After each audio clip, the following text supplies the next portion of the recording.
Yeah. Would you agree? I'm not sure what's going on with this Ava right now. Speaking, surprising me for sure. Because I mean that's kind of a classic. Like I almost say fought a 5, but then I'm not sure what I want to do. Like I don't think I want a 3 Ava, and I don't really like 4 Clockwork. But it feels like that might be what we're angling towards here.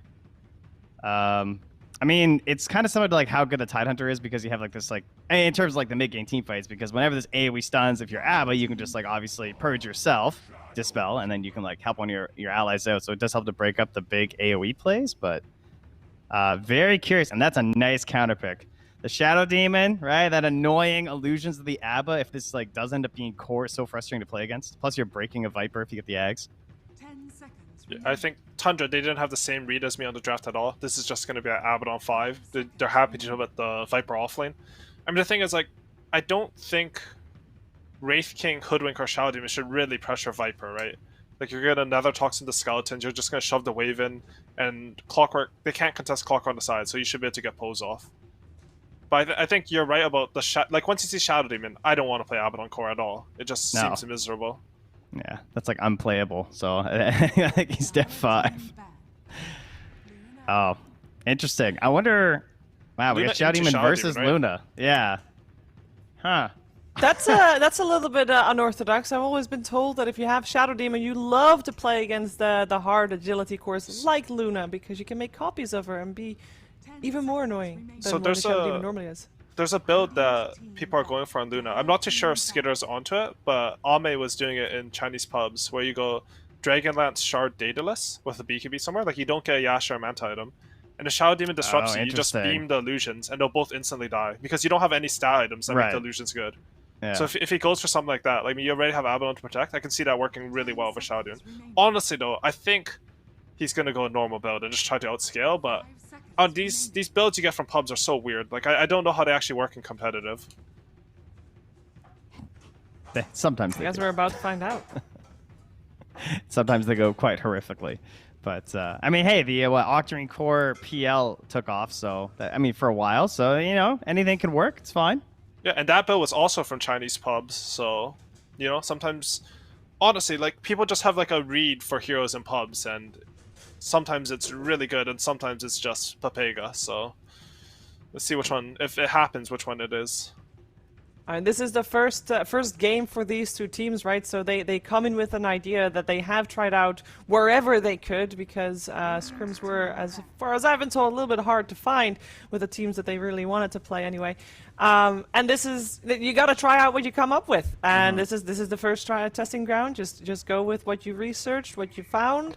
See if it works. Put it into practice. They're definitely in the right headspace on Tundra because they're still banning the Tinker too, right? Like, they're not getting caught by any of these little tricks, right? Like another Wish hero. I don't want to handle this. So I like where they're at. Just not going to give any sort of a kind of gotcha pick over to them. I heard a puck, but I don't. Oh, it was a ban. It's banned. Yes. I think Tundra. We're gonna find out. Sorry, go for it. They feel confident against anything that Brame can put in an offlane right now. Like, even if they choose to put the Magnus mid, Luna Abaddon's a pretty stable lane. So just banning out like the worst mid matchups for their next hero, since you have to sort of pick a blind. 5 seconds remaining. Do you think they should put the SD as a 4 or a 5? I would want SD as a 4 this game. Right. Yeah, because the lane would be good.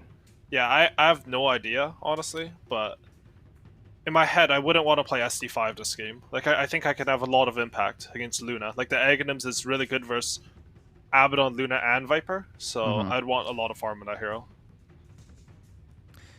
And you're both then assuming that the Hoodwink will be 5, right? What are the chances that Wish will play that?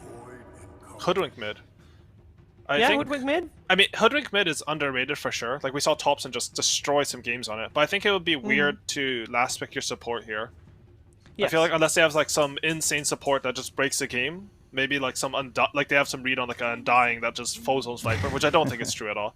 I think we'll most likely just see a mid hero here. 5 seconds remaining.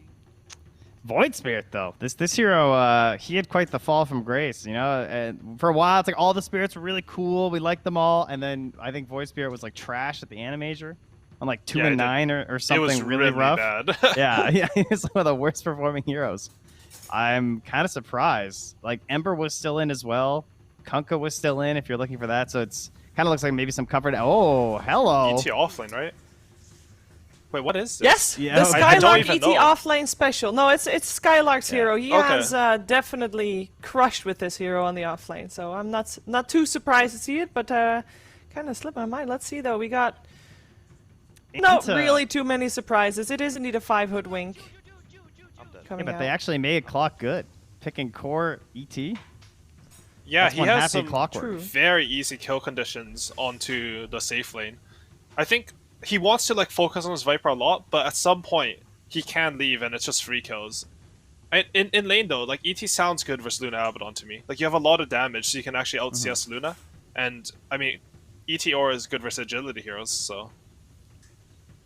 Yeah, and Who the takes game setup one? of SD too. So, game one, I think I'm actually going to take Brame. I feel like I was just more confident in their draft the whole way through. I do agree that like overall, I do give like a slight edge to Tundra just like player wise, but I don't know. I'm not convinced with how their draft has moved along here. So, we'll see how it goes. I'll take Tundra. I think 9 is going to pop off on Void Spirit this game. I think usually the hero, it fell off a bit, but this looks like a very free Void Spirit game to me. Well, it looks like an entertaining game to me, regardless of who takes it, and it will be even made more entertaining by our commentary team of Avo Plus and SeekNStrike. Hello, thank you, Shiva, for that pass. I am very excited to watch this game because, you know, you might be looking for the big ones in these qualifiers. You might be looking for the OGs, the Enigmas. They're always exciting to watch. But then Brame sneaks in and gives you a 70-minute game where SA Spartans managed to die at least once a minute and still win the game.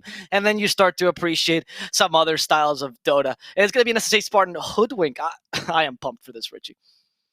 Yeah, so am I. This Skylark ET pick as well is not only a classic Yes. for Brame, it's also a classic for this matchup. Back when they did get their 2-0 win, Skylark played offlane ET both times and absolutely crushed it in both games. So perhaps they're going to throw it back a little bit to then. I will say their 2-0 win was back in the days when you had a Beastmaster mid, back when the Ags was Omega busted. They also got him on the Wish hero in game 1 on the Huskar. So that's why, you know, we mentioned these Wish heroes because they are very much game changers here and have actually won Brame lots of games previously, especially versus Tundra. So I like this. I honestly kind of like this Tundra draft, though. Despite the ET pick, you know, Yes. despite how much I want to hype up the ET core, I think that we're going to see some really great rotations coming through from this Void Spirit. Top lane is super strong as well for Skitter. You've got a save for him. I like what Tundra's, you know, putting out here for game 1. I totally agree. I think that Tundra has 30 a... seconds to battle. Just, it's always usual for them, I think, that they have a good draft. I mean, rarely for Tundra will I go, this draft is like really hard to execute or trying for a really difficult strategy. You know, they're not that kind of team most of the time. I think they just play solid Dota for the most part. The Void Spirit does put a question mark in my mind, to be honest. I'm not a fan of this hero either. But, you know, Tundra 9, particularly good Void Spirit player. I think it somewhat fits in this draft, and I like the spirits in general against the Squirrel, so I'm not too bothered by The it. battle And begins. it just seems like a solid game for Tundra for the most part, very straightforward. Only difficulties might be playing around the opportunities for Luna, because it depends on the team. It's not always that easy to play this faster hero, because you need to disturb the Magnus's farm, or the Magnus helping out the Wraithking farm. But overall, I would usually go for Tundra if it wasn't Brame and their wacky antiques. Yeah, no, I mean, that's a great point. I've always said that for Spartan, you want to give him one of these. I don't think I've ever said the word before, but you want to give him a squirrely type hero, right? Give him a Chen, give him an Enchantress, give him a hero that is going to take you a long time for you to kill, because then when he kind of just runs at you very awkwardly at the 45-minute mark to kick off a team fight, you're never sure if he's got the support of his team behind him or if he's just kind of running in a little bit haywire. And that's what makes Brame so fun to watch, because sometimes he is just running in all haywire, and they still make it work. Yep, I agree. I mean, I think that the Hoodwink is perfect for him, honestly. When I saw the Shadow Demon, I was a bit afraid it was going to be him and not Stomanin, but I'm glad they decided to put him on the Hoodwink instead. Because I do find that Stomanin is a very solid Shadow Demon when he plays save, whereas I say Spartan usually uses save heroes to save himself from danger. And the Squirrel, I think, is perfect, because you can actually disturb the enemy team, create a lot of space. We've actually seen this kind of style on Thompson before, where he plays Hoodwink, and even if he's playing supposedly a mid hero, he'll cut the lane and then create a diversion for like 30 minutes while the enemy team just chases after him, and that'll be the space creation that he makes rather than trying to go and kill heroes with a mid hero. Yeah, you're absolutely right. I've compared him to like the older Treant Protectors that would rush the Meteor Hammers and then just cut your waves for 45 minutes. The issue with that, although it still rings true this game, and especially for Spartan, we've got really, really great hunters.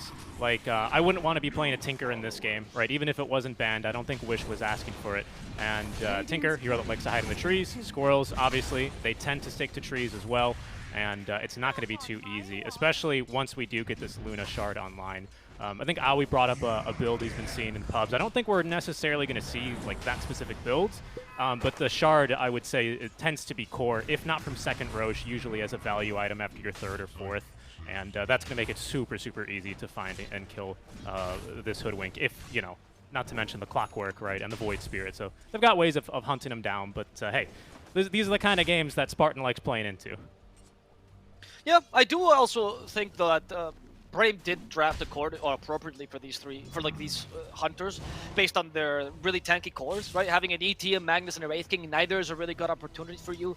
Yes, the supports might be easy pickings, but as Trent said, honestly, until the ET came out, Clockwork didn't really do much this game, at least not against the cores. And against ET, he's only going to stop him. It's not like he's going to be able to completely destroy him, because ET should be able to tank him as well. So they have dealt with the Luna's burst damage decently in that sense. They can also go and masher thanks to the natural order. I think that the cores are looking good here for Brame. Of course, the difficulty is the Viper being able to kite these out and endlessly. But that's going to be the Magnus' job to kind of deal with that Viper and stop him by putting him out of position. Stats not too... It's a bit foreboding, I'll use that word instead, for Tundra, having one of those heroes on the list. But don't worry, Brame have got one as well. I think this is the third or fourth game that Nine has played a Void Spirit in this patch. And he is positive on it for now. Of course, very small sample size, but we'll see here how it works out for him. Thus far, I'd say he's enjoying life in the mid lane. You know, him and Wish are both going to get their farm. They're both going to farm these side camps, and it's going to be up to who wants to make the first rotation and how, you know, your opponent is going to respond. Are you going to TP over? Are you going to maybe gank the other lane? We'll see. Something that I've always really liked about watching Tundra play, though, and this is something that I think Snaking really brought to the team. Here he goes, on the money, on the mark, rather. He's going to go and rotate towards the mid lane and just look to ruin Wish's life right now. He's going to try and stop him going to water. And look, the scan is here because this is something that he always does, especially on the Clockwork.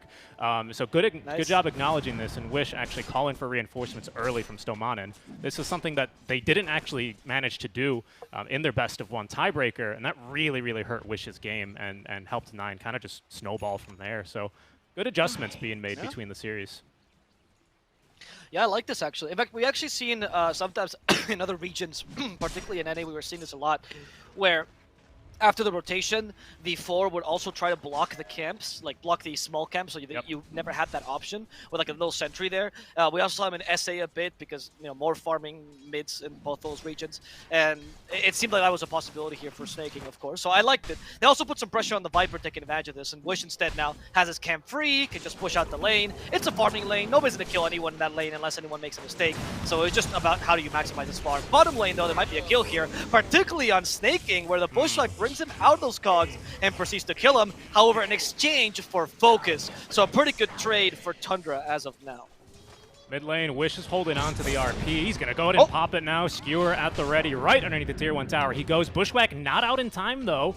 Will it matter all that much? Because Nine's not up to level 6. We just don't have the catch required. Even if Spartan had the cooldowns, he's got no mana. So that's going to be the first RP used in an attempt to kill 9. He gets the bottle refill. He's at level 6. He might just go for a bit of a move himself, especially since Snaking's just rotated over. Yeah, Snaking wants to protect him. In fact, might even be able to get a kill against Wish, who just uses RP, so you know he's a bit vulnerable in that sense.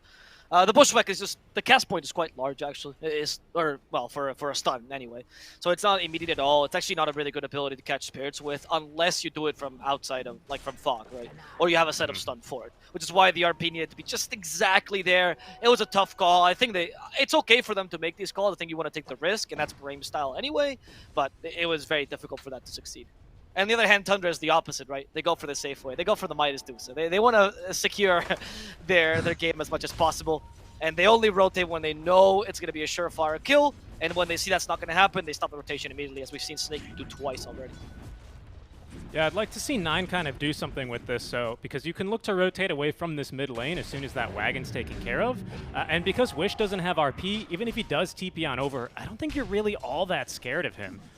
For now, he's just content to continue farming. Maybe wants to get full phase boots first to get all the armor to make sure that Wraithkin can't just stun him and quickly kill him. But, you know, now that I take a look at it, I don't really think either of his side lanes are hurting too bad for a gank. I'd say Tundra, for now, they're pretty happy with the way the laning stage is developing. Yeah, they're quite happy. I mean, they're farming on both their Luna and their Viper. Luna will eventually mass a ridiculous amount of farm while she goes back and farm the jungle. The Void Spirit seems to be doing quite well himself, actually matching a Magnus with a power, not bad whatsoever. And it's not like you're looking to fight this early game anyway. You're looking for like a more of a mid-game lineup anyway. So I think you're quite happy with the passivity. But I'd say that Brame is in a similar position. It's all about what happens when Tundra hits that first initial power spike, either with Viper, Void Spirit, or maybe a little bit later with Luna, depending on how fast they want to play this, and how much they can disturb the Magnus farm, that being his or any of the other melee cores with the power. Okay, Wish Like, this has is not another the RP idea. ready to go. Yeah, mine's going to be too he fast to leave, though. On bottom, But in the okay. bottom lane, they do find Snake. Or do they? I think they do. They do. Yeah, I think they do. He tried. Those cogs were a good idea if you could push him back, but Focus is not going to give you the chance. In the top lane, we see an attempt on Skylark's life as well, as in the mid lane, they actually found a secondary hero. It was going to be... Oh, it's actually SSA Spartan, who was surprised by 3-3's rotation. Here comes 9 as well. Bushwhack misses. SSA regretting that miss as he falls. The power of 9 and 3-3.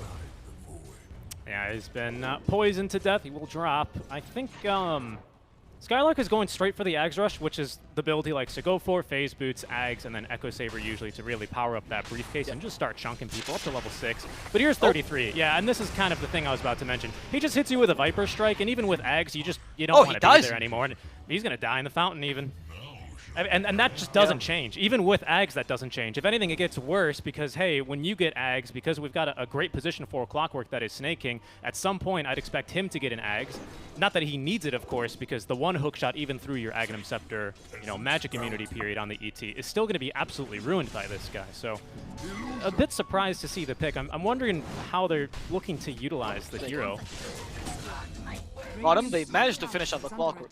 And you're right, I mean, the idea here is what we mentioned earlier. It has to be Magnus, or maybe Hoodwink even, who deals quickly with the Viper in the fight, putting him out of position and proceed to punish him. ET can help, of course. If he's out of position, you can kill him. And then ET is a bit more free to roam, and well, not roam, but to go and kill anything else in the fight. And he's completely free with BKB afterwards. I think that's the idea. I mean, Magnus, we've talked about how strong his skewer is, just because it manages to put someone out of position, how strong that fishing is now that Tiny's out of meta, Bad Rider is not as favorable either. The hero becomes pretty much the only one that's still in meta and can do this reliably. So, especially with the Shockwave, I think it's quite reliable, and with the Horn Toss on top of that. So I think it's just Wish has to do a bit extra this game to really be able to counter that Viper. Okay, I think you make a strong point there. All right, I like it. Another But for Viper now, Strike Skylark top is going to lane, though. suffer. Yeah, he's still on, definitely on the He's struggle dead. bus here a He's little dead. bit, and well, the struggle bus just broke down. As down he will go. Stomana now, he is next to fall. As Nine's rotation, his first rotation actually is going to be top lane in order to join his two cores. Might even look to apply a little bit of tower pressure here in the enemy triangle. Radiant's top tower is under Yep. attack. Tundra. They, Oh, oh, the wow, they Quelling cut on a Blade. tree? Oh, wow. Who was it? Yeah, the Luna. You ask why you buy Quelling Blade on ranged heroes. The noobs will tell you it's for the damage. The pros know it's for the bushwhack, Anyway, they're going to catch out the squirrel as well. Maybe not. Missing the Ether Remnant. In fact, 9 now needs to retreat, dissimulate. He's going to be fine. But that was, already Tundra taking advantage of this early power spike with the Viper. Void Spirit, I think, is the right way to play Luna anyway. However, they might need to face a Magnus who's also eager to start fighting. RP is ready. I think he just got Echo Saber. He deals a fair amount of damage. And while not being the easiest hero to find kills with, if Tundra overextends, the RP is a great punishment tool. Oh yeah, and that's something that Brame are very keen to do. They really, we'll see if we get to it this game, but in their previous series, especially versus Tundra, they love baiting right underneath the bottom tier 2 tower. They'll put up a Tinker Ward and just wait for Skitter to come and farm a wave.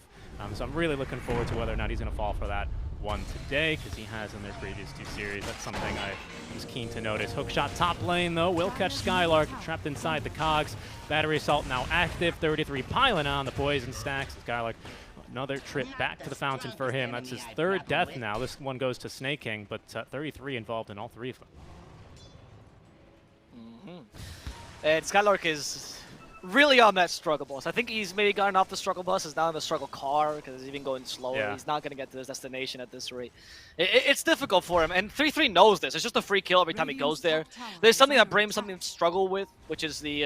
I'm using that word too much now. They can't always create space. Like, their lineups don't always lead to being able to get quick kills, and then they try to create space by dying, which is fine, but that leads to one of their cores being a bit behind, right? But that's how they play. Focus is a farmer. He loves to farm with these heroes. He likes to be the 40-minute timing. He was forced to go for the armlet. It's good. He's going to be able to fight a bit sooner. But Brame needs to be able to get kills off this armlet, or else it'll feel like a bit of a dead item compared to the straight radiance. Yep. It's buffed even more, of course, by Empower. So, you know, he is obscenely strong right now on Focus. It's good. So we'll see here what he can make use of it. Again, he might struggle a little bit. Same problems as ET has versus a Viper Strike versus a Clockwork, but he does have that second life to play with. Currently already not leveled, actually. Saving the skill point for now is Focus. As we see Tundra rotate a couple more heroes up top lane, eager to defend. I want to add to that point because you're completely right. It's slipped my mind, the whole Empower thing. With the Empower, you might not be able to match the Luna entirely with your farming speed, but you got to get close to it for sure. So you might not need the farming item, and you're much more free to go for the Armlet Blink Dagger build that's so popular, or Armlet Halberd Blink, or Armlet BKB Blink, whatever it is, right? That you go and actually win the matchup. Oh, the Armlet Dezo, the classic now. And this is fine because of the Empower, so it's true. Actually, I think this is a very good idea by Focus. He's still going to be playing the farming hero, but it allows him to be a bit more diverse by being able to engage earlier and still keep up with the Luna somewhat, even if I still think she's going to have a little bit of an advantage. I'd say right now, changing gears, yeah, Skylark, he's going to die again, unfortunately. I was going to mention Skylark, but unfortunately I was hoping it wouldn't be for yet another death as down he goes. Tundra just eager to rack up the kills on him, and we're at this really crucial point now for ET, where we've already committed into the point booster. Doesn't build really into anything too useful for him other than, what, a Scotty? He has to go for X at this point, right? He's all in. But he doesn't have a farming mechanic. He doesn't feel like he has anyone to really go in. He has Empower. He has Empower. Radiant's top tower. He's got Empower on the ET. Okay, well, he's got nowhere to farm then, I would say is the problem, right? Because 33 is just... 33 will follow him to the ends of the earth right now. Yo, you want to go farm bottom? Cool. I'll TP down bottom, push your tower, make sure you can't touch the waves. You want to stay top lane? Be my guest, right? I'll kill you a couple more times. I'll call Snake King over, and we'll crack a cold one over your dead body. Like, it's not going well for Skylark here. He's going to really struggle to have much of an impact outside of just the ultimate and the natural order. Yeah, it's true. I mean, the thing is, because you usually play as a support, I guess you still have an impact just by existing, you know, because you're useful just with experience. So it's not as bad as losing an offlaner that might be more, like, might need to get a Blink Dagger early, right? Like, if you're playing, say, I don't know, say an Earthshaker or the 3, I know it's not a common pick, but then you would be screwed completely. Because how do you recover? What do you do? Well, at least ET, you can always play support. You might be missing a core, but you always have that option. So it's not entirely too bad. And now Brame is like, all right, we figured out the top lane is not safe for Skylark. Maybe we put it mid, and they're correct. He's a bit safer there. They've given the top lane to the Wraith King, who's a harder kill for the Viper. But Tundra just wants to kill the Wraith King twice. Yeah. Oh, and Brame does the same. You smoke, I smoke too. They're Greek. They're the master smokers of Europe. You're not going to beat these guys at smoke. Well, we'll see here. As Tundra just setting up vision for now on the enemy triangle. No one's showing on the map, so everyone a bit hesitant. We can see Skitter all the way behind his own tier 2 towers right now on the minimap, just in safety. Looks like Tundra will blink first as their smoke breaks, and they'll just go ahead and finish off this top tier 1 tower. First tower of the game taken here. Okay.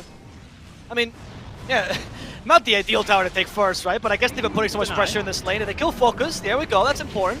Can they do so, though? He's now the reincarnation. That's going to be his first life. Where are the reinforcements? Here comes the rest of Brame with a whole blink. First, the Bushwhack setting up for the Sharpshooter. Trying to go for snaking first. They're going to try their best. RP's available with the Earth Splitter. The combo is going to work here. 3-3 and snaking are dead. Skylark must feel great about that. Finally gets rid of the stupid Viper. They still can kill Fata as well. Brame, they deny the tower. Take a good fight afterwards, and Tundra was even positioned with all heroes there, including the Luna, who used Eclipse for that.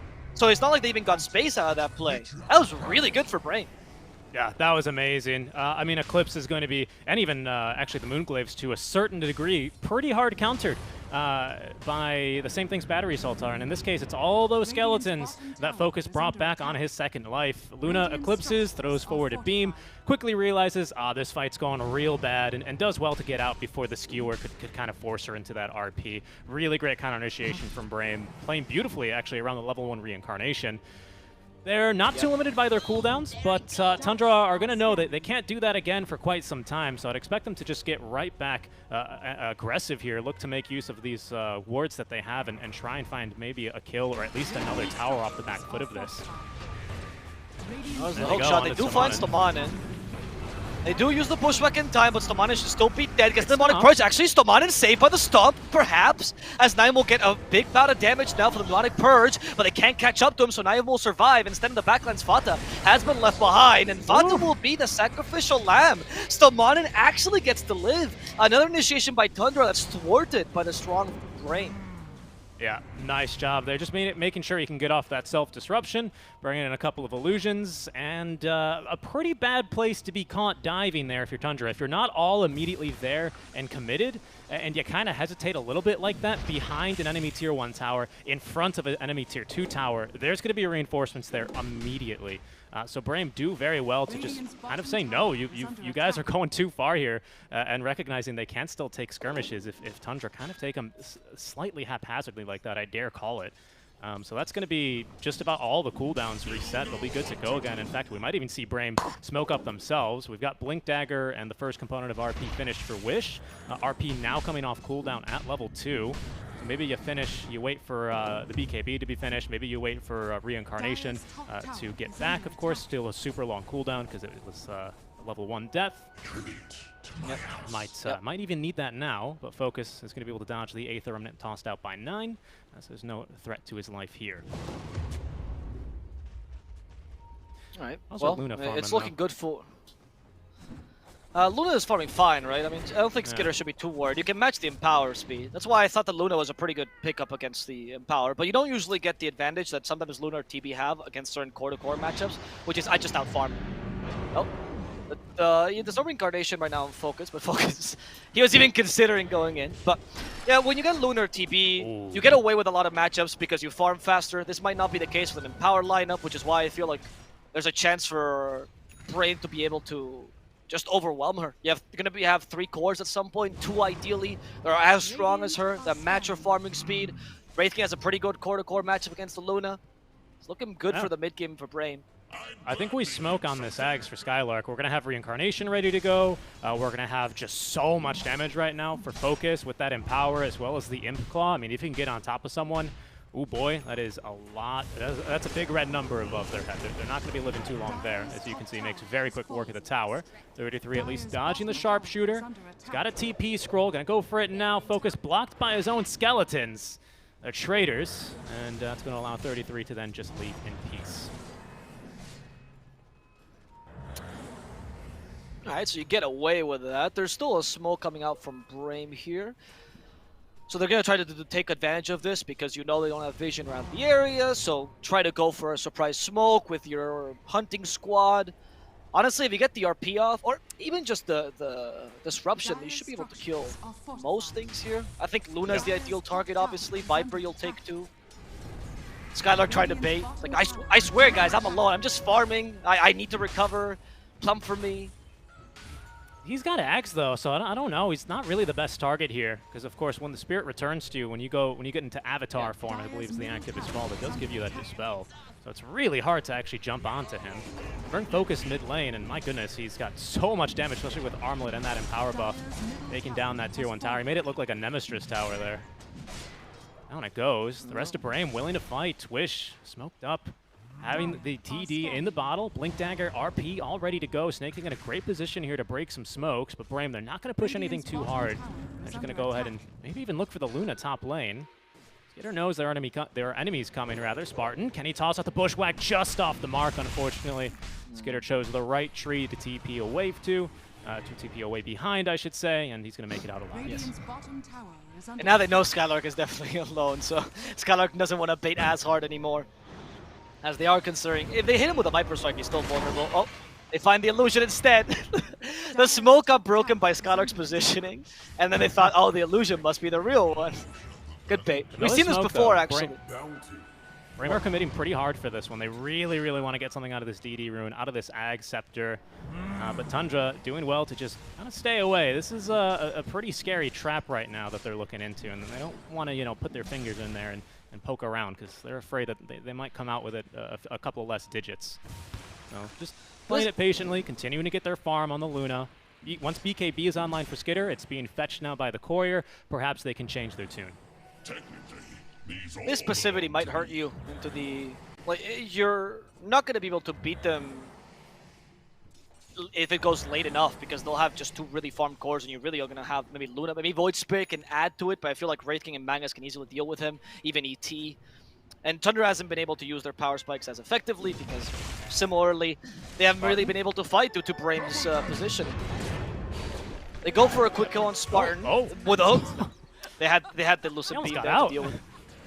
Yeah. It's a good hunting kill, though. You need to Sneaky afford little these, and you need to push more towers here. You need to be able to do something with your time here as Tundra, knowing that now Luna's pretty strong. You have the BKB. You're just a bit afraid of engaging 5-on-5 against the power of an RP. Yeah, that's kind of the threat here. But it feels like at this stage, by the time that we get, you know, a full 5-on-5 going, when everyone's, you know, 6-slotted, ready to fight, and the supports are going to be 3-slotted, if we take a look at what one of those 3 slots will be for Stomanen, it's going to be an Ag Scepter. He's already halfway there and making really good progress here on the 3rd component as he's using the illusions to bait a little bit, continuing to farm safely. Top lane, though, Focus might be in for some trouble. Skitter's nearby. But Focus just too tanky here with this armlet and his own BKB. It's kind of just about an impossible kill. Yeah, and because they didn't acquire as much map control, it's difficult for them to set up for these kills because they know the enemy team can TP to, worst case, a tier 2 here, right? Or even a tier 1 mid, depending on where you find them. And they're going to get in time for the reincarnation to come back. It's tough for Tundra to go ganking, or Tundra in general to make plays. The lineup is consistent, but it had to have a very nice snowball from the early game. And they weren't able to accomplish that too much, and now they're just going to continue farming passively until something happens, but they themselves cannot propose that, unfortunately, due to the nature of Brame's trap. No, you're exactly right, but something I want to highlight here is 33's decision to go kind of for a little bit more of a mid laner Viper build. He went for the bots really, really early, and if we just take a look at the map, every single wave except for top, which Focus is focusing on pushing right now, is pushed in almost at the towers to Brame. This gives you a huge amount of buffer space for your Luna to continue farming, for you to just try and take this a little bit later at your own tempo, right? Because it's going to be supremely obvious when enemy heroes are on your side of the map and looking to gank, as they are right now, because no one's defending mid. There's the first TP back, though. It's going to be Focus, and that'll scatter Tundra to the wind. Yeah, I get that. I think that's pretty good point, actually, on the travel boots on boot to travel on Viper. By pushing lanes, you make smokes a bit easier. By pushing lanes, you also get a secondary core that might be able to lead into the late game. So you have something that mitigates the impact of a Magnus. It's a very good point, actually. I think 3-3 definitely went for the right choice here. All right, Roshan is the play then for Brame. First Rosh of the game at 24 minutes in. We'll see here. Tundra, they know what's up, though. What? They just leave the Rosh bit and they go for a kill here. This might not be the best initiation, though. Focus in the wrong spot. They kill SSA immediately.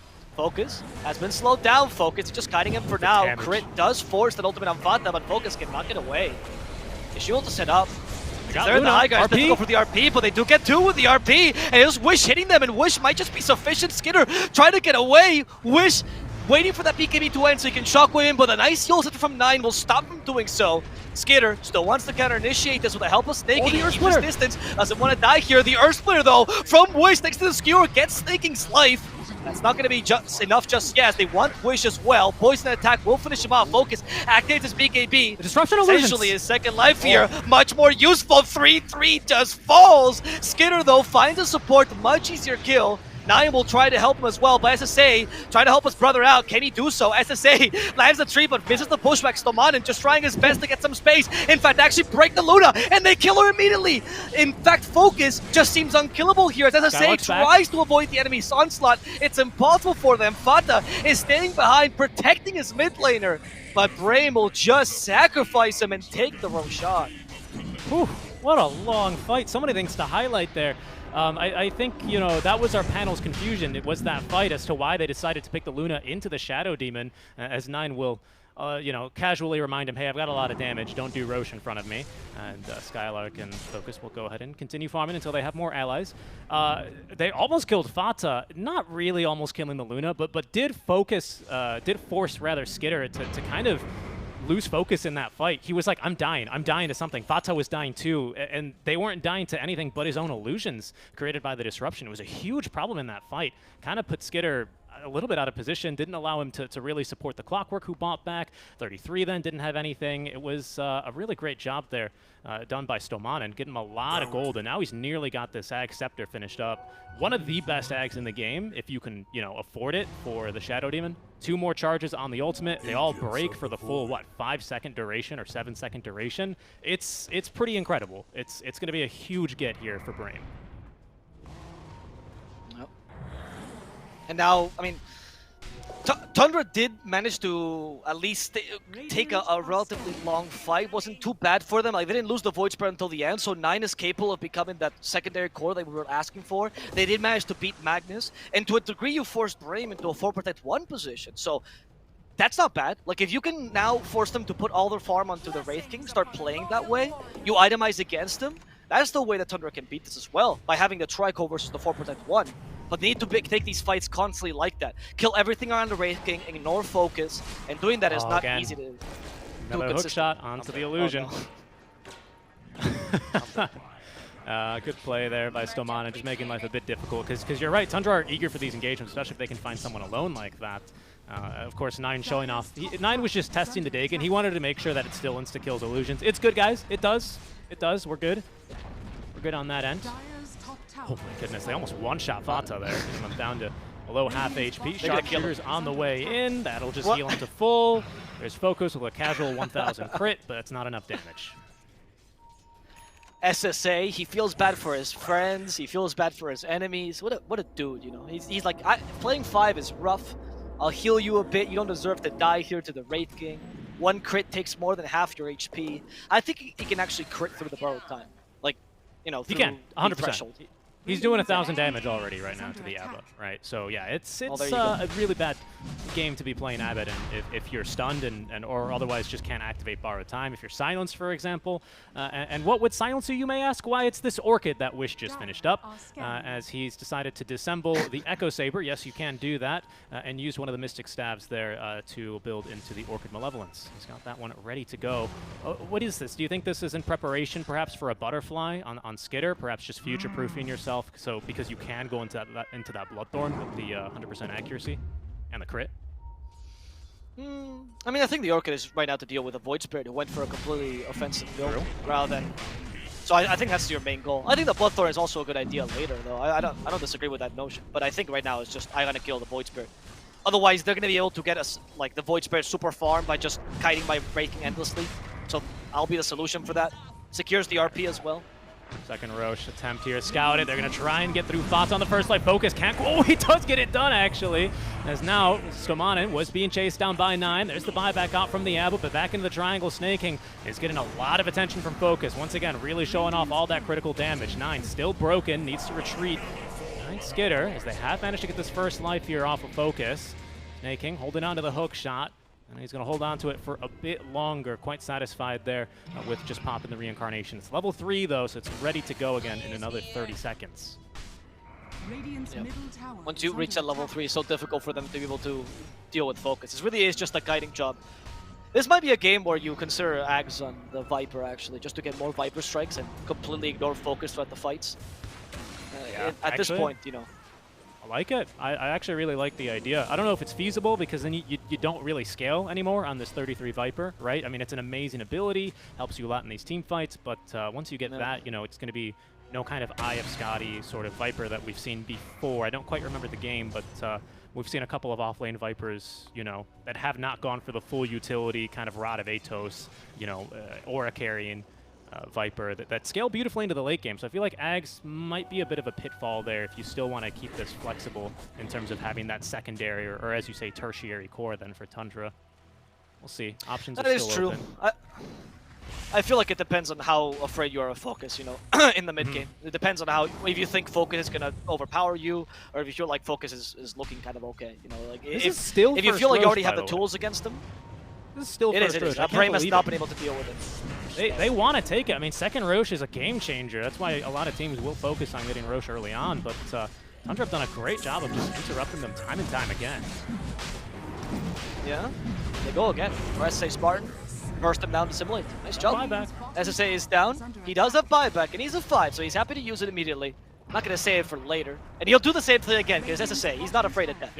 Yep, he's not afraid. He knows. Don't worry, guys. He doesn't have Astral Chefs. Go get him. And Brame will do it. Roche falling low, though. There's going to be the break applied to the very King. BKB activated with the hook shot in from Snaking. Oh, focus, though. He still manages to pick up the Aegis. Now broken and caught by the Earth Splitter is going to be Skitter. They do manage to pop that first life of the reincarnation, but Wish with the RP trying to get onto Skitter. Focus is going to close the gap, get the big old crit, and either Spartan from the buyback to secure the kill, even onto Snake King. 9 causing chaos on the back lines, but now caught here. So many charges, the Demonic Purge keeping him broken, kept him slowed, and they're going to keep him down now for an additional 80 seconds. A big win there for Brame, who somehow managed to get Aegis out of that fight. Yeah, I think that's why you pick big heroes, dude. I know it sounds like a dumb point of analysis, but it really was just that. Like, the rating is too big with BKB, and Clocker could not click on the Aegis. It's just that simple. Pick a big hero and win. And all 3 cores on Brame are fat, so that's what you... Like, not because they have actual gold, just big, bony heroes. Yeah. And Clocker can steal the Aegis like that.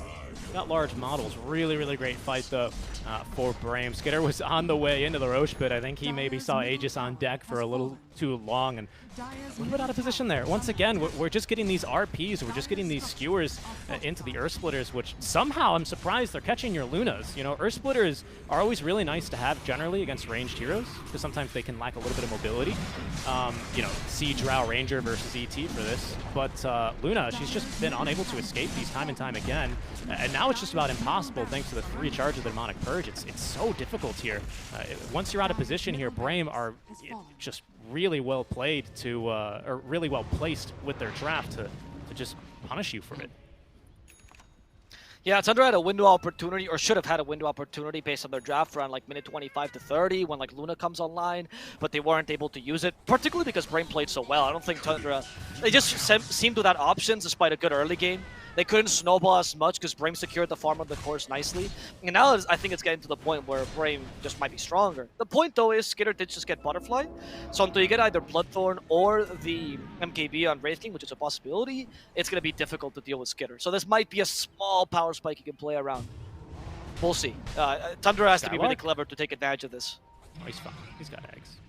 He's fine. He was farming in what otherwise is a deadly position, but he's no support ET. That is a core ET, ladies and gentlemen. He's rocking that Sun. He's got the eggs. He'll be good Oh to my go. god, these illusions. Once again, I just love killing these illusions. Yeah, it's always the Shadow Demon as well. Every single time they see his illusions, they go, it has to be the real one. I'm so certain this time. Well, yeah, He's gonna do it just again. it's one of those heroes. It's like if you see an illusion of an Oracle, like, you know, maybe, or if you see Yes. an Oracle, you're not sure if it's real or not, maybe don't, you know, pop your BKB and use Eclipse on it. But hey, if you're a Void Spirit, give him an Astral Step, give him a Dagon. Yeah, it's going to be a little bit embarrassing. But other than that, it's definitely well worth the risk. The opportunity cost, anyway, I should say. It's also probably making, like, just knowing Stamana, it's probably making him really happy. Like, every time they go on his illusion, he's probably laughing out loud. And he's telling his team, and I bet his team is laughing too. And Tundra might be getting tilted from these things. Like, why? Has he ever used Disruption on anyone else but himself this whole game? Why is it always him? Skitter? Oh, they found Skitter. Nice Forced the BKB. That's a win. Yeah. That's a win, though. What is Wish doing there? He's just baiting ready. the RP. This is He's what I just would have getting done if I was faster. This is what I would have done. I had it. Just so you know, I have RP. I don't know if you have words here. I'll do it under your outpost just so you can see it. I've got it. Yeah, it's I would say even though it's a 1K net word lead, but it really is, especially with this Aegis in the inventory for focus. It really is just Brame setting the tempo, looking for fights as they will cut this bottom wave now. Mid lane is pushing in, but there's only the ranged barrack, so they're not too interested in finishing off the lane. Instead, they set their sights on the bottom tier 3 tower. Are you guys gonna play You know, since they're going to the side lanes, it's difficult for Tundra to try to flank them because flanks can only come from one side, and Brame has decided to expand themselves to that side completely. In fact, they're even trying to stop potential lane cutting here because they know the Void Spirit's going to try, so Stomanen's there. They got the tower. 9 cut the next mid wave that was coming in. They used the Fortify nicely, so they can only get the tier 3 tower before backdoor really kicks in. Focus is strong. He's real big. He's about to hit level 25. That's how big he is. And he has Aegis still for just now 20 more seconds. But he's not strong enough yet to go through backdoor. So Tundra just delaying the game a bit further. Still feeling like there's a window of opportunity for them. Maybe it's going to be with the Satanic here for the Luna. Wouldn't mind seeing that item get online. I think Ags on Clockwork is a little bit of a pipe dream for now, but that would do nicely to keep lots of cores locked down, even through BKBs or Magic Immunity. So there's promising things in the pipe here for Tundra. We got to get there. For now, Disruption uses someone that was not Stomanen this time. They're going to be just pushing the range tracks. I mean, this is the annoyance you can do. It's not a Luna, but it will do for a bit. And it also keeps Tundra in their base. It's kind of a win. You just choke the enemy out. I mean, Magnus at this point is reaching Lumina's level, so even though you're technically gearing towards 4 Protect 1, you're still keeping the rest of your cores farm. So you still have utility elsewhere. In fact, even Stomanen has actually surpassed the Skylark's ET, because they acknowledge that he needs more farm than the ET does. And he's going to be much more useful this game. AUI even pointed it out in the draft. You know, it's a good game to be a Shadow Demon. No, I mean, you're totally right. You can buy a lot of items that are just going to buff you. It's for ET, I mean, he's totally happy to have the Halberd, especially versus the Luna and the Viper, 2 ranged heroes. 2 ranged heroes who don't really, well, we got an S and a Y for Luna, but that'll be a full 5-second one on the Viper anyway. And, you've got then the Aeondis to make sure you can just get your abilities off. That's going to be the all-important factor here. It's going to be a 5v4 fight, though. So Brame, I'm not sure if they're too willing to engage here. Stomanen is now joining them, but was maybe about to be cut off. Fata planting the Observer Ward. He's got good vision, but it's going to be chopped down immediately here by Focus. So they're going to be unable to capitalize off of the kind of split positioning from Brame that was momentarily there. Oh, and now there's a DD rune. DD for if this was EE, he would have waited for the DD for a while. Be like, I have to use it something useful, but Focus just grabs it. I'll find something. I'll make myself useful. Don't worry about it. I don't need the DD. This guy is scary. This guy is real scary now. He's about to hit level 25. He's got MKB, so, the Orchid Point, although it is a Bloodthorn, I will say on the Magnus, it did get upgraded. We've now got a redundant source of accuracy, especially on your main damage dealer, so that's beautiful. That's exactly what we're looking for. Snake King, he's going to be the one to break this smoke. There's going to be the Orchid reveal. My goodness, that damage with the DD rune is a little ridiculous, as he will fall to the Bloodthorn burn. All right. That's I mean, it's a smoke tank by the Clockwork, which theoretically is good, because obviously you just lost the support for a smoke. It's not that big a deal. But it does emphasize what's been happening the whole game with Tundra, where it seems like this is all they can afford to do.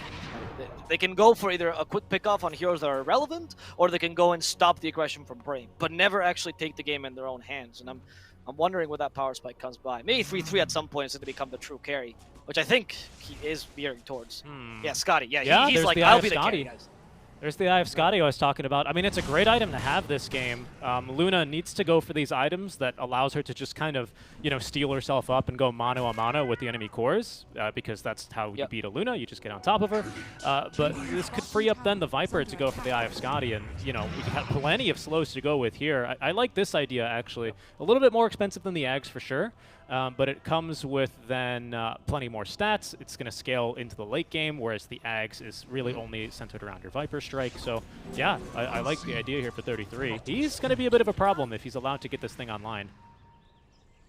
Also allows you to go for the damage talent rather than the Viper Strike damage talent, right? Because if you go for Ags and you go for the Viper, the damage talent, it feels stupid. Why? You reduce the cooldown for nothing. So I think I agree that this allows you to scale better. Okay, Fanta's the one to break this rotation. It's broken, and now Silence. So there's the Pocket Doom, which is not going to allow him to activate that ulti manually or automatically. It's another really good benefit here that I failed to mention about the break here for the Ags on Shadow Demon in conjunction with that Orchid. And there it is, Brame showing it in action. Yep. I mean, the break is incredible this game. It stops the Luna's Glaives, it stops the Viper as a whole. Oh, you might just get the kill on Snaking here. I don't think Focus gonna stop. He sends the Skellies after him, but yeah, I guess if you force the hookshot, you're gonna be fine with that. Just push the lanes instead. Wait for the next Roshan. I think it's the goal here for Brame. In fact, they just found it, and that's gonna be a Roshan they're gonna try to take. If you put all 3 big heroes around the Aegis, I think Clockwork can't steal it. That is very likely true. Clockwork can't steal it for the next 25 seconds anyway, because you did force the hookshot out of him in order to save himself. Oh, true, actually. Very true, very true. Yeah, so he's so not there's no able to get into chances the pit. here. Now you're concerned about 9, but Stomanen's found him. He's not able to get into the pit fast enough. As I said, he's just going to try and bother Stomanen a little bit and run for his life. He's scouted by the creep wave. Good job using that astral step to get out of the line of fire there for the sharpshooter. They're still hunting after them. They got vision on 9 now thanks to the creep wave. There goes Wish in with the Bloodthorn. He's holding onto the RP. He's been pushed back by the Psychic Headband, but the Bushwhack is there. They will commit the RP, and they will get another kill onto 9. Focus is looking down bottom as well. He might just find 33. Oh, he was just a second early on the blink. Oh, that would have been so punishing. It might not matter, though, Avo. I think they've got him. Yep, he can't TP right now. They have too much damage. They broke him. Okay, he's going to try to, but the damage is too high, and that's going to be sufficient. 3-3 out. And that's going to be 2 buybacks we're going to try to force out of Tundra. They know there's no RP here, though. So Skitter's going to try to play aggressively, trying to find Skylark instead, getting vision as well. Brame needs to regroup if they want to force these buybacks. That was a very fortuitous kill there for Focus. I don't think he was quite expecting a Viper to be pushing that down bottom that exact moment. I thought he had vision on him, but he was just going there to push the wave out anyway. It's a good Dota basics, you know. Keep your lanes pushed out before you go shove enemy high ground. Really helping out Brame. Disruption itself is going to force the buyback. Oh, okay. A break. Skitter has the flicker now, though, to at least dispel that. At least the hoodwink one. And, oh, that's the offensive 4-step, it seems like. And they're going to put Skylark in a difficult position, but nope. Skylark's just going to get a little skewer off and see if they can kill the Abaddon at least. They can try to save his teammate, but it's not going to succeed. Fata's going to go down. Reincarnation has been forced out with the Eclipse as well from Skitter, but Skitter, they put him in the disruption, and they proceed to surround him. Skitter, where are you going to go? He tries to flicker, but not to the high gun. Skitter fighting with all his might. The Satanic is keeping him alive for not for long enough, as Brame ends up getting the kill on Skitter. 90 seconds at this Luna. How are they going to fight now? They're trying to salvage his fight, but it might just be too late. They do get focus. But SSA, oh, he hits the Abaddon who just blocks this. Skylark wants to be the true carry right now. He is axed. He is looking to finish off 9, but 9 has the Minotaur Horn. He's not going to get stopped by the Bushwhack. Instead, they have to settle for the Fata, for the Abaddon here.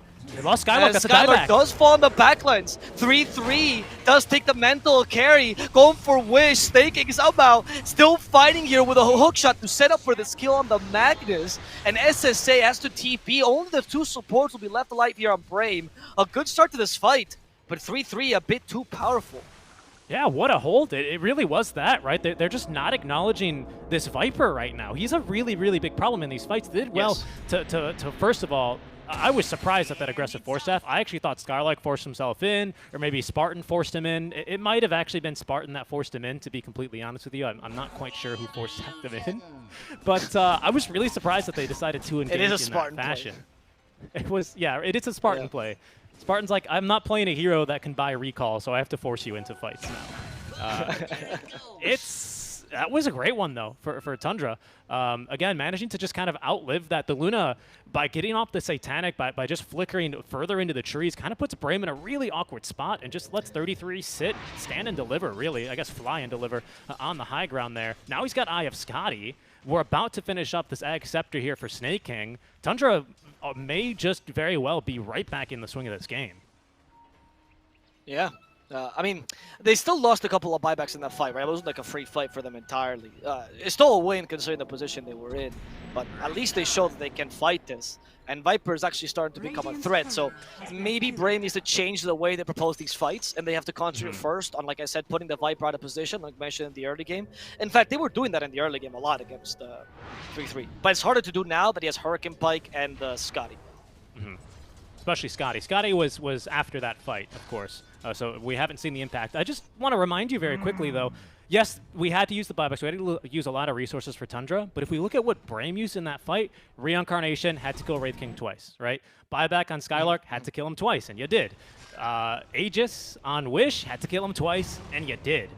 You know, I don't really see a fight getting much more difficult for Tundra from here than that fight just was for them, especially because Skitter, he's now got buyback available. You know, he didn't have to buy back in the fight, didn't have buyback actually. Wish, oh no. Well, he might have to use it now as he's going to be pulled across the Flicker to get him out of position though. So far so good for them, broken but stable with a lifesteal. They're going to have to throw him in the disruption. Spartan with the bushwhack on the way back out. BKB not yet activated for the Luna as she's outside of the cogs. They're going to be able to get focus on the first life. 9 is going to be right onto Stoman and using the flicker of his own to try and clear the gap. And now Wish and Focus popping the BKB as Skitter with the Eclipse out, still trying to fight. Down goes Wish. Focus not in a great spot either. Skylark trying to get off the Echo Stomp will at least find Skitter as 9 is caught by the stun in the river by Focus. Fata continuing to fight this out as they actually have lost Wish and Focus both in this fight. And now Spartan is going to be the next to go. That's 4 dead for Brame. What? Okay, that was an incredible team fight. Snaking, my goodness, this man did so much work. Yang was right, dude. Automation in America is taking jobs because that robot did much more than all of Tundra together. Oh my goodness, those cogs. I mean, they just didn't know what to do against them. They were stuck in a choke point. Mind you, might have not been the best place to fight for Brame. But regardless, they have so many ways to move the Luna around. You have a single 4-staff in Hoodwink, which is just not dealing with these cogs appropriately. Once they cancel your blink, you're done for, and now you have to defend without focus. Tundra has a chance to at least take 1 lane of Rax. Yeah, if Oh, not but the maybe game, not, because Luna has to careful. fight her sisters. Oh, true. Oh, she actually Yeah. doesn't have any source of accuracy, so her illusions are a little bit of a problem with the butterfly. Yeah. She went for stats as well. She's like, well, the best way to deal with Shadow Demon is pretend he's not there. She didn't go for Manta, though, to be fair.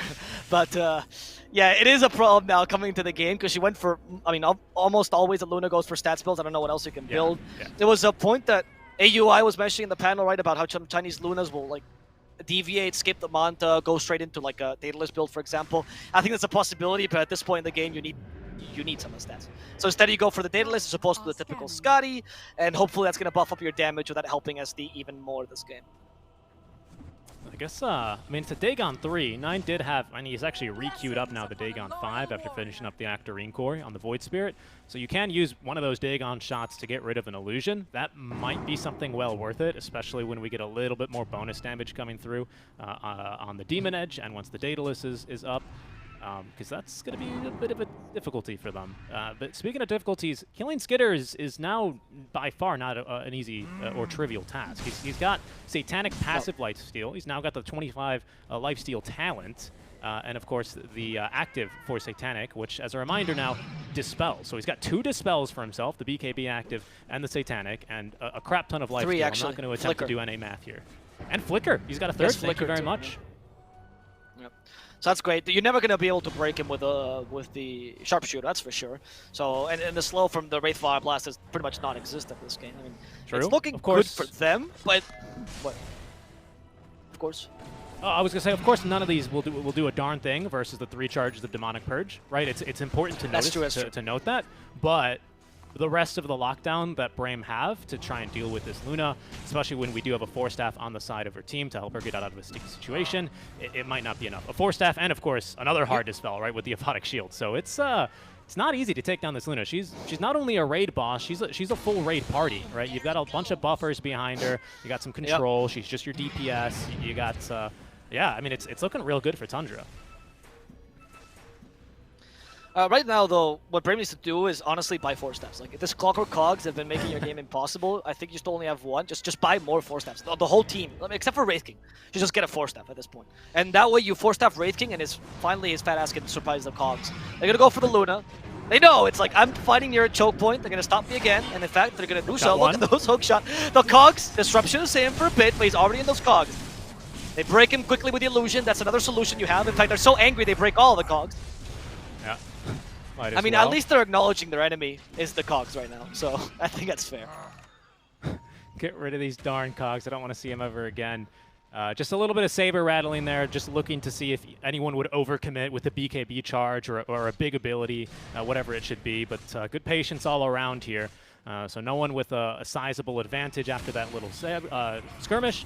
Both teams acknowledging the fact that Roshan is going to be respawning, well, now. They didn't know it would be now, but they knew the window was now. And in fact, now both teams are going to catch a whiff of them. 3rd Roche, 51 minutes in here. Time flies when you're casting Dota. We'll see how long this one will go.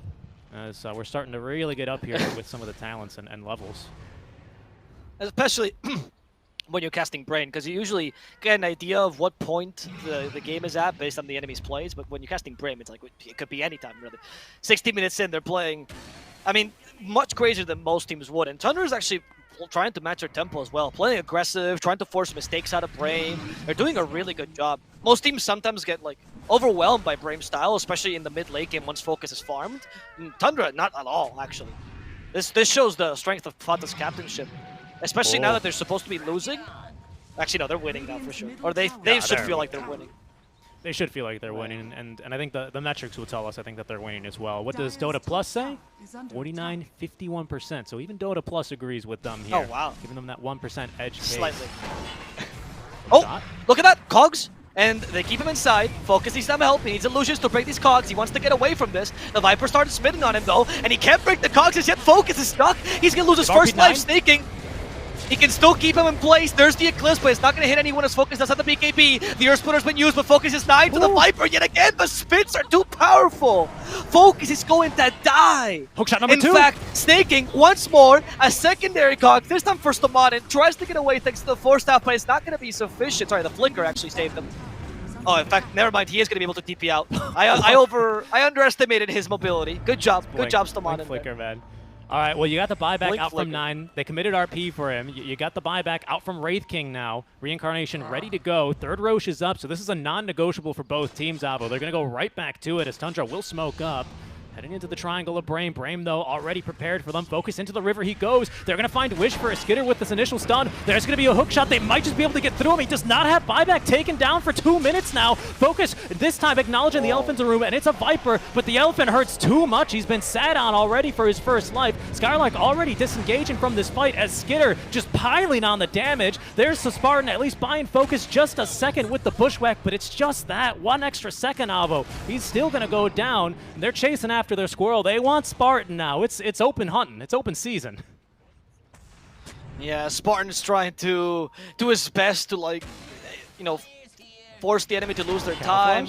Hopefully he'll back up. Snaking is not getting anything. The hook shot. He just guessed where he camouflaged. What God, Snaking. American Clockworks, I'm telling you, are just so good. Tundra is not going to be able to push a laner Rax, perhaps 2, honestly, maybe even end the game. You have the Shard on Viper, and you have a Luna. There you go. Just go end the game. No fear, no hesitation, no man left behind. Absolutely not, and no hesitation. That's all it takes. We don't need any stinking barracks. Tier 3 down bottom is going to open the door for a victory here in game 1 to Tundra. Skitter going to be on BKB up. They got the Curse of Avernus applied as well. Skylark trying to get in there to at least delay it a second longer. But Tundra had their eyes set on the throne. They've already taken game number 1 here to open up the series 1-0. Well played here. Great job. I honestly, I was in the same boat as you. I kind of doubted, you know, oh, maybe this Eye of Scotty for 33 is going to scale into the late game. It's going to be too big of a problem for Brame, but Tundra just showing us that, hey, we had this one in the late game. I was very impressed with their performance in general, Tundra. I think they scaled really well with the Viper particularly. That Scotty, I mean, we didn't have doubts because the Scotty was a bad choice. We had doubts because is Viper going to work out? Not the case. Yeah. The Clockwork played incredibly in the late game, had an impact that I was really not expecting. Great positioning. Honestly, just a really good performance by Tundra. Congratulations to Brame. They had a really solid game, but Tundra showcasing why they were in the upper division. They did so well in it as well. Or medium table upper division at least. Yeah, absolutely here.